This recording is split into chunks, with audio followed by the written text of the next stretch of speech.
शुभविवाह मालिकेच्या आजच्या भागामध्ये रागिनी अथर्वला म्हणत असते की अथर्व, तुझी ही काय जी आता मस्ती आहे ना ती बंद कर आणि टार्टरपणा तरी जरा कमी कर. तेव्हा मग आता अथर्व म्हणतो की आता कसला टार्टरपणा आणि कसलं काय, अरे आता माझं लग्न झाले म्हटल्यावर सगळं संपलं, असं तो तोंडातल्या तोंडात पुटपुटत असतो. त्याच वेळेला आता रागिनी म्हणते की अरे अथर्व, हे काय मी तुला सांगितलं नव्हतं लग्न करण्यासाठी, आणि काय आहे तू तोंडाच्या तोंडात पुटपुटशील आणि आम्हाला कळणार नाही, असं काही होणार नाही. आणि कळलं का, आम्हाला लग्नासाठी तुला सांगितलं नव्हतं. खरं तर तुलाच गुडघ्याला बाशिंग बांधून तयार राहायचं होतं. मला लग्न करायचं म्हणून स्वतःच लग्नासाठी तयार झालंस ना. घरातली सगळी मोठी भावंडं लग्नाची बाकी होती आणि तुलाच लग्नाला तयार व्हायचं होतं. हे ऐकल्यानंतर आता अथर्व हसायला लागतो आणि म्हणतो की आई काय गं तू पण. तेव्हा मग आता ती म्हणते की मग काय म्हणजे काय, आणि तीही हसायला लागते. आणि तेवढ्यातच आता आकाश येतो आणि आकाश म्हणतो की अगं आई, हे बघ, भूमीने जसे सामान सांगितले होते ना तसे आणले आहे. खरं तर जास्त नाही, 4च वस्तू आणायच्या होत्या, पण काय माहिती मी कसं आणलं आहे ते. आणि भूमीने मला मेसेज केला होता, 4च तर गोष्टी होत्या, पण ते आणले. खरं तर भूमीला मला ते दाखवायचं आहे, भूमी कुठे आहे, आणि त्या वस्तू दाखवून ती ओरडते की काय काय माहिती. खरं तर मी तिला कॉल करून कन्फर्म करणार होतो, पण नेमकी माझी मोबाईलची बॅटरी डेड झाली आणि माझा फोन बंद पडला, म्हणून मग मला तिला काहीच विचारता आले नाही, असं आकाश म्हणत असतो. त्याच वेळेला तो बसतो आणि म्हणतो की भूमी कुठे आहे, भूमी कुठे गेली आहे, भूमी भूमी असा आवाज तो देत असतो. त्याच वेळेला आता आकाश बसतो आणि म्हणतो की काय माहिती कसं सामान आणलंय, मला ओरडा नाही मिळाला म्हणजे झालं. तेव्हा मग आता रागिनी म्हणते की नाही नाही नाही ओरडणार ती तुला, तू बरोबरच आणणार सामान, मला माहीत होतं, तुला सगळं कळतं आकाश, अरे इतका काय घाबरतोयस. तेव्हा मग आकाश म्हणतो की तसं नाही गं, मला वाटतं की आपलं सामान चुकीचं आणलं तर भूमी ओरडायची, माहिती आहे ना तुला, तिला सगळं परफेक्ट लागतं. तर इथे पौर्णिमा येते आणि आकाशला पाणी देते. तेव्हा मग आकाशला पाणी दिल्यानंतर तो म्हणतो की भूमी आहे तरी कुठे, अजून आली नाही. तेव्हा मग आता लगेच मुद्दाम पौर्णिमा म्हणते की त्या दोघीजणीही मिळून तिथे ताईच्या रूममध्ये भाजी निवडतायत. मग लगेच ती म्हणते की भाजी निवडायला एवढा वेळ कसा काय लागला.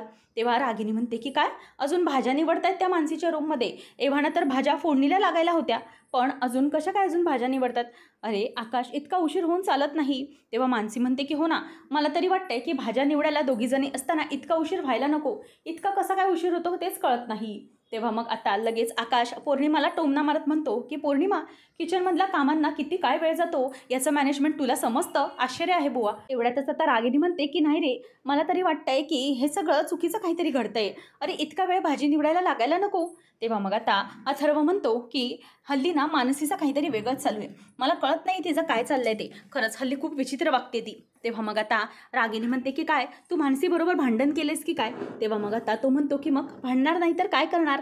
तेव्हा आता आकाशला कळतं. आकाश म्हणतो की अथर्व, अरे काय तू पण एवढ्या एवढ्याशा गोष्टीवरनं तिच्याशी भांडत बसतोस, अरे ती बिचारी किती साधी आहे, किती सरळ आहे आणि गोड आहे, पण तू तिच्याशी भांडत राहतो. पण आता लगेच अथर्व म्हणतो की काय गोड आहे, काहीच गोड नाही आहे, ती घरच्या तुमच्या सगळ्यांसाठी गोड असेल पण माझ्यासाठी नाही, माझ्यासाठी ती तिखट वागते. तेव्हा मग आता आकाश म्हणतो की बरं चल ठीक आहे, माझ्यासोबत चल तू, मी आणि भूमी मिळून तुझं भांडण काय ते सॉर्ट करतो, चल. असं म्हणून आकाश त्याला घेऊन जातो आणि पौर्णिमा म्हणते की आई, आता काय घडणार आहे मला काहीच कळत नाही. तेव्हा आता पौर्णिमा ही रागिनीला म्हणते की आई, नेमकी ही भूमी गेली कुठे असेल काहीच कळत नाही आहे. त्याच वेळेला आता रागिनी म्हणते की नक्कीच हिचं काहीतरी चालू आहे जे आपल्याला कळत नाही आहे, नेमकं हिचं काय चाललं आहे ते बघितलं पाहिजे. त्याच वेळेला आता पौर्णिमा ही तिला म्हणते की आता आपण ठिणगी टाकली आहे ना, बघूया काय होतं ते, जर भूमी तिथे नसेल तर मग खूप मजा येणार आहे, असं ती म्हणत असते. त्याच वेळेला इथे आता रागिनीला एक अननोन नंबरवरून फोन येतो आणि तो फोन ऐकल्यानंतर ती खूपच दसकते. त्यानंतर आपल्याला पाहायला मिळतं की प्रशांत हा घरी आलेला असतो आणि तो त्या गॅरेजपर्यंत पोहोचतो. तेवढ्यातच आता भूमी त्याला म्हणते की बरं झालं प्रशांत तू आलास. तेव्हा मग तो म्हणतो की बोल ना ताई काय झालं आणि तू इथे काय करते. तेव्हा मग प्रशांतला ती म्हणते की हे बघ आता एक काम करायचं आहे, आता तू इथे थांब, या माणसावर व्यवस्थित लक्ष ठेव, याला इकडचं तिकडे हलू देऊ नको आणि कोणालाही कॉन्टॅक्ट करू द्यायला नको. जरा जरी इकडे तिकडे हालचाल तुला चुकीची वाटली तर सरळ पोलिसांना फोन कर आणि याच्याबद्दल काय ते कॉन्टॅक्ट कर. तेव्हा प्रशांत म्हणतो की ताई तू अजिबात काळजी करू नको, मी याचं काय ते व्यवस्थित बघतो, मी आकाशला ताबडतोब घेऊन येते, नैवेद्य दाखवून, असं भूमी म्हणून निघते. त्याच वेळेला तो माणूस बाजूला जातो तेव्हा त्याला प्रशांत म्हणतो की काय रे, कुठे चाललायस? त्याच वेळेला तर तो म्हणतो की साहेब तुमच्यासाठी स्टूल आणतोय बसायला. आणि मग तो स्टूल देतो बसायला आणि प्रशांत त्याच्याकडे लक्ष ठेवत असतो आणि तो त्याची गाडी रिपेअर करत असतो. त्यानंतर आपल्याला पाहायला मिळतं की आकाश आणि अथर्व दोघंजणही मानसीच्या रूमच्या बाहेर असतात आणि दोघेजणही आवाज देत असतात. आकाश म्हणतो की मानसी दरवाजा उघड, दरवाजा उघड, पण मात्र मानसी काही दरवाजा उघडत नसते. आकाश म्हणतो की काय झालं आहे, का दरवाजा उघडत नाही आहात? तेव्हा अथर्व घाबरतो आणि म्हणतो मानसी काय झालंय, तुम्ही बाहेर आहात ना? तर इथे मानसी खूपच घाबरलेली असते. नेमकं काय होणार याची भीती तिला वाटत असते. ती म्हणते की आता हे लोक बाहेर आले, आता हे लोक मला 4 प्रश्न विचारत राहणार, मी काय करू? अजून भूमिताई आली नाही आणि जर मी भूमिताईला बाहेर पाठवलं, हे जर त्यांना कळलं तर खूप मोठा प्रॉब्लेम होईल. म्हणूनच आता मानसी सारखी सारखी खिडकीत जाऊन बघत असते, पण ती काही आलेली नसते. आकाश म्हणतो की काय झालंय, या दोघींचा जराही काही आवाज कसा नाही? तेवढ्यात मुद्दाम मानसी आवाज देत नाही म्हणून रागिनी आणि पौर्णिमा धावत येतात.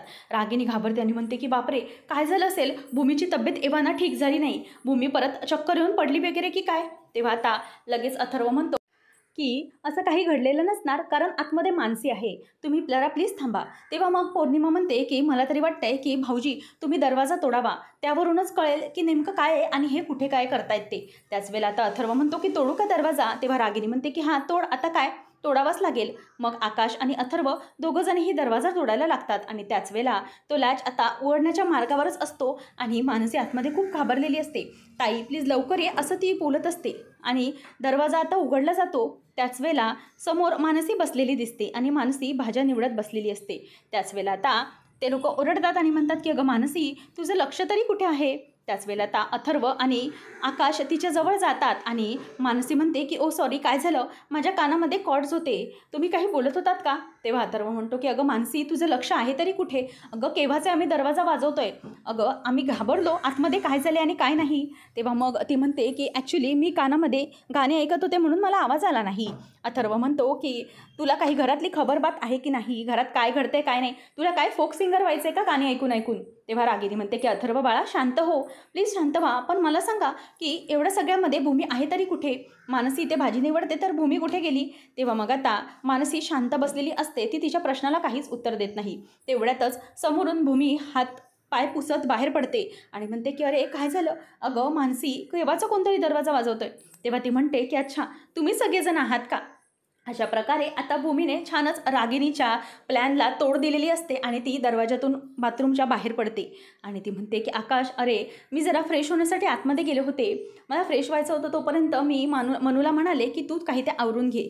तेव्हा ती म्हणते की हो हो ताई आतमध्ये होती आणि ताई अगं माझ्या कानामध्ये ना कॉर्ड्स होते म्हणून मला काहीच कळलं नाही, कोणाचाच आवाज आला नाही. तेव्हा आता लगेच अथर्व म्हणतो की हे ना काहीतरी चुकीचंच आहे, मला अजिबात आवडत नाही आहे हे सगळं. तेव्हा आता मुद्दामच आकाश विचारतो की पण मला सांग भूमी तुला आवाज आला नाही का आणि भाजी निवडायला तुम्हाला इतका वेळ कसा काय लागला? तेवढ्यातच आता भूमी मुद्दामच खोकण्याचं नाटक करू लागते आणि आकाश तिला पाणी देतो आणि त्याच वेळेला तो विषय तिथल्या तिथे टाळला जातो आणि भूमी मुद्दाम म्हणते की अगं मनू चल आपण भाज्या लवकर लवकर फोडणीला घालूया, नाहीतर उशीर होईल, आणि असे म्हणून सगळ्यांना ती तिकडून पळवून लावते. आणि नंतर मग आता अथर्व म्हणतो की काय चाललं यांचं नेमकं? तेव्हा आकाश त्यांना शांत करतो आणि म्हणतो की त्याने मुद्दाम केलं नाही, सोड ना, आणि तो आकाश त्यांना बाहेर घेऊन जातो. नंतर आता पौर्णिमा म्हणते की आई यांचं नेमकंच काहीतरी वेगळं चालू होतं आणि भूमी म्हणते की चल म्हणू पटापट फोडणी घालते, तू तिथे पीठ मळायला घे आणि सगळं लवकर होईल असंच बघ, नाहीतर आपल्याला लवकर लवकर मलाही निघावं लागेल, आकाशला घेऊन जायचं आहे. तेव्हा भूमीला ती म्हणते की ताई एक काम कर, प्रशांतला सांग सगळं ठीक आहे ना तिकडे.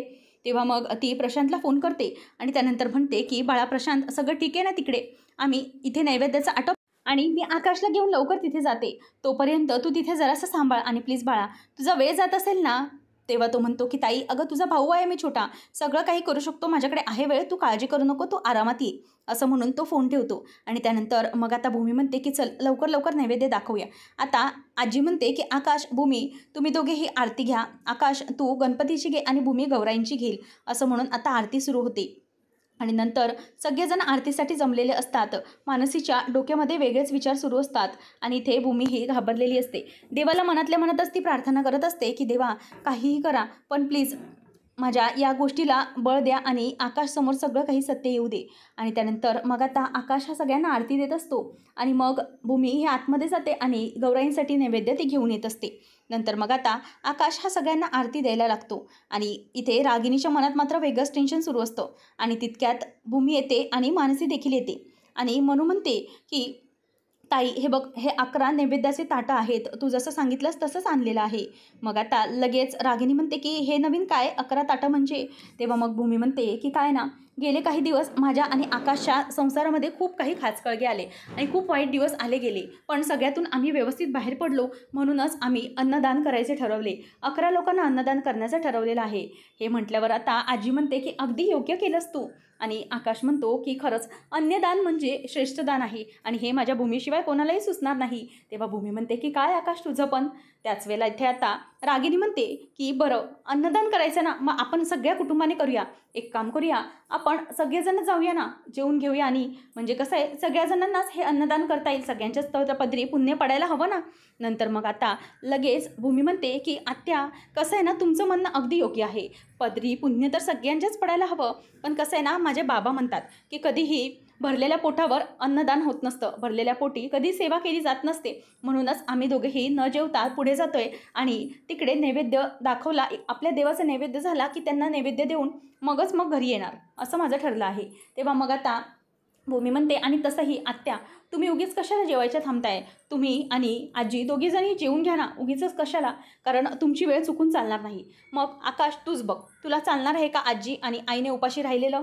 तेव्हा मग आकाश म्हणतो की मला बाकी हे सगळं काही माहिती नाही आहे, पण मला इतकंच कळतं आहे की माझ्या आजीने आणि माझ्या आईने फार काळापर्यंत उपाशी राहू नये.